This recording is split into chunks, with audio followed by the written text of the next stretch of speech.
Hi guys, this is Paige from Paperbacks and Lattes, and today I am talking about some of my favorite romances with autistic characters.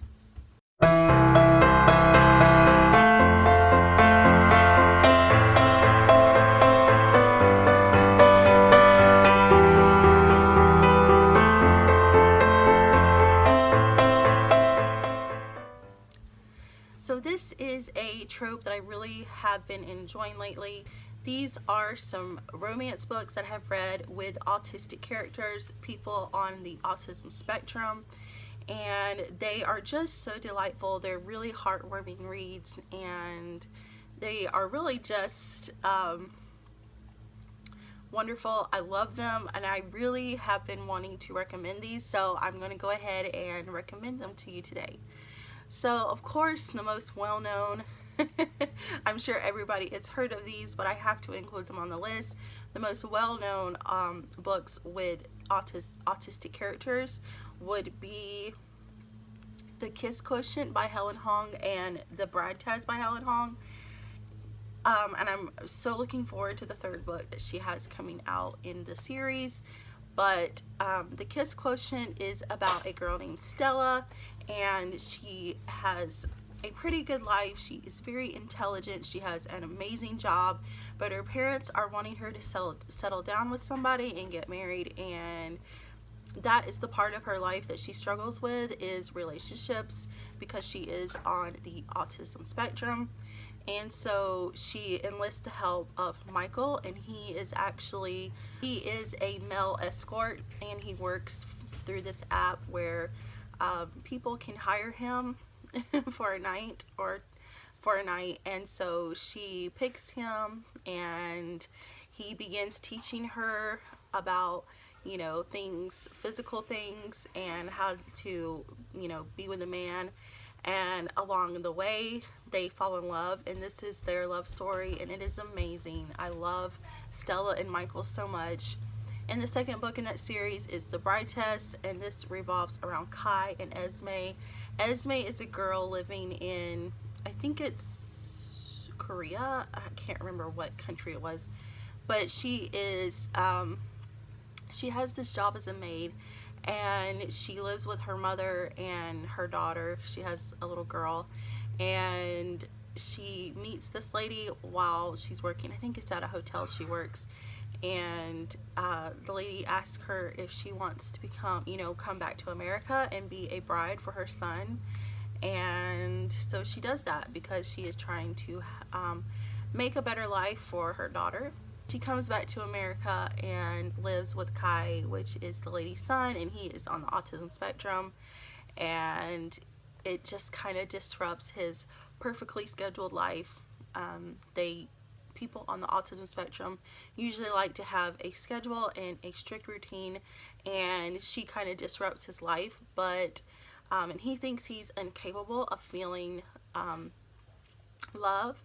And so he doesn't think that he can love her, but it does end up where, he realizes that he can love, and it is a truly beautiful story. I love it so much. Helen Hong really writes incredible emotional stories about these characters with autism, and they're just so delightful. I really recommend her series. The next one I have is Lev by Belle Aurora. This is about Lev and Mina. Mina is actually homeless, and one night she steals this wallet off of this guy, which is Lev, and he realizes it, and he and his family are kind of like in a mafia type of family. They're very well-known, well-to-do family, and he tells her, he catches her and tells her that he can give her a job and a place to live and food to eat, or he can turn her into the police. So she chooses to, live there, and so he puts her in employment at I think it's at their bar that they own, and she lives with him, but he is on the autism spectrum. He usually doesn't let people very close to him, but he lets her be close to him, and his family is kind of shocked by it. and it was a really cute story. This is a series, and the rest of the books follow the ones in his family. I haven't read those, but I have read Lev, and it was really great, and I highly recommend it. The next one I have is Puddle Jumping by Amber L. Johnson. This is a YA, and this follows Colton and Lily. Colton and Lily knew each other when they were kids, because Lily used to like babysit Colton. It's really that Colton is on the autism spectrum, and his mother just needed somebody to watch him, and so she would come and hang out with him, and from an early age. And then they kind of got separated later on because Colton is homeschooled and Lily goes to public school until high school, when Colton comes to the school that she's at. He requests to go to school where she's going, and because he never forgot her all those years later, and they form up a relationship, and their relationship is so cute. He really forms an attachment to Lily. He cannot live without her, and it is adorable. Their relationship is just so cute and heartwarming. It is really an adorable read. The next one I have is Jesse's Smile by Angelique Jerd. This is about Jesse and Drew. Jesse works at a pet shop. He is on the autism spectrum, and Drew comes in one day because he found this kitten, so he needs to get these, you know, supplies like cat food and a bed and all the toys for his cat. So he meets Jesse, and he immediately realizes that, because he witnesses some of the customers making fun of Jesse, and he kind of, you know, realizes that Jesse is picked on, and, you know, he comes to his aid. And then the more he comes into the pet shop, he gets to know Jesse, and Drew is a high school teacher, and he asks Jesse out on a date, and they start dating, and this is their love story. They get together pretty early on in the book, and most of the book is their relationship and struggles that they face, because Jesse is on the autism spectrum, and he is a little bit, and he has more going on than just autism. He has a lot of challenges that he faces, but the love between Drew and Jesse is amazing. They both adore each other, and they would do anything for the other person. I loved reading their story. It was absolutely amazing. The next one is Win Some, Lose Some by Shay Savage. This book follows Matthew and Mayra. Matthew and Mayra are in their senior year of high school, and Matthew is going home from school one day when someone like rear ends his car, and so he needs to be driven home. So Mayra finds him, and they've never really spoken a lot before, but she gives him a ride home, and then they become friends, and she starts hanging out a lot with Matthew, and it kind of disrupts his schedule, but then he kind of, you know, brings her into his schedule. And this is their love story. It is so amazing. Matthew has dealt with a lot because he has lost his parents, and he has a sister also on the autism spectrum, but she's actually able to live on his own, whereas his sister is like in some type of home for, you know, people on the spectrum.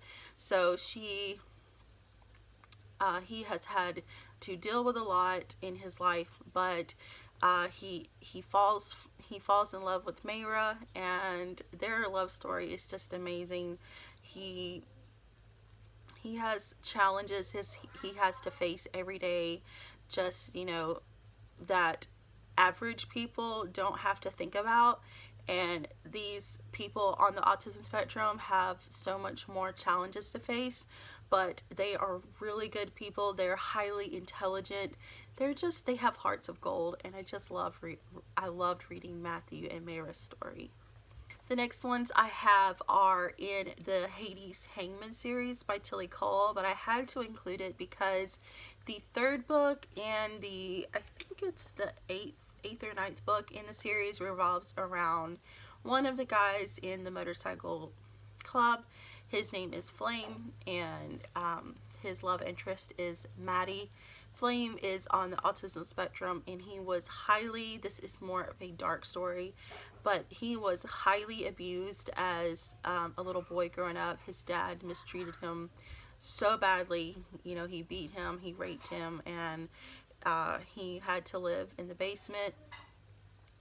He was very highly mistreated, and now he suffers not only from his autism, but from, you know, the psychological issues he has to deal with because of what his dad did to him.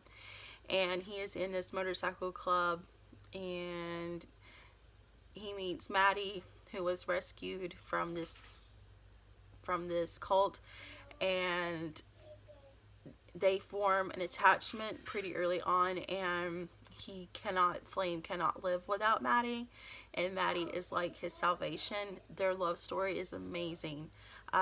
Their book is Souls Unfractured, where they're first put together, and then they have a book later on called My Maddie. Their story is amazing. I love those two books in that series. And then the next one is Carrie the Ocean by Heidi Cullinan. This follows Emmett and Jeremy. Jeremy and his family move in from across the street from Emmett, and Emmett notices Jeremy, and he kind of stalks him online, and then kind of, you know, sits out because he likes watching the trains. So he sits outside and watches Jeremy whenever he comes outside, but he notices Jeremy seems really sad, and one day he finally meets him at like a neighborhood party, and Emmett goes, you know, up to Jeremy to introduce himself, and they become friends. Jeremy starts coming over to hang out with Emmett. Emmett is on the autism spectrum, and Jeremy suffers from depression. There are trigger warnings in this book for suicide, or attempted suicide, so be, you know, wary of that if you have those type of triggers. But Jeremy suffers from depression and anxiety, and neither of them can really live on their own because they have these issues that they have to deal with. And so they become friends, and then they progress their relationship as boyfriends, and then they find this place that was built for people who can't really live on their own but want to be independent. And so they live in this group home with other people that are on the spectrum or have other disabilities. And Emmett and Jeremy's story is amazing. I love both of the characters so much. They both deal with so much, and it really goes into letting you know what Emmett and Jeremy go through on a daily basis just to get through the day. All the challenges that they face that an average person doesn't have to think about or deal with. And their love story was just so good. It does carry on into the second book, Shelter the Sea by Heidi Cullinan. This is the second book, and it just continues on with their story. I definitely recommend reading the second book as well. The first book just left off so perfect and wonderfully. I was hesitant about the second book because I didn't know what else they could add, but it was so wonderful. This was about them fighting for their rights, because there was a law trying to be passed in their state to take away a lot of their rights, and they fight for, you know, their rights and fight to keep their group home up and running, and it continues their love story, and it's just amazing. I love Emmett and Jeremy so much. They are just absolute wonderful characters. I highly recommend all of these books, really. You will not be disappointed with any of these. So those are all of the romances I have read with autistic characters. Let me know if you've read any of these and how you like them, or if you have any to recommend, because I am always trying to find romances with autistic characters. I really love their stories because they're just really sweet and heartwarming reads, and I just love them so much. They hold a very special place in my heart. So that is all for today's video. I hope you enjoyed it, and I hope you have a great day. I will see you in my next video. Bye.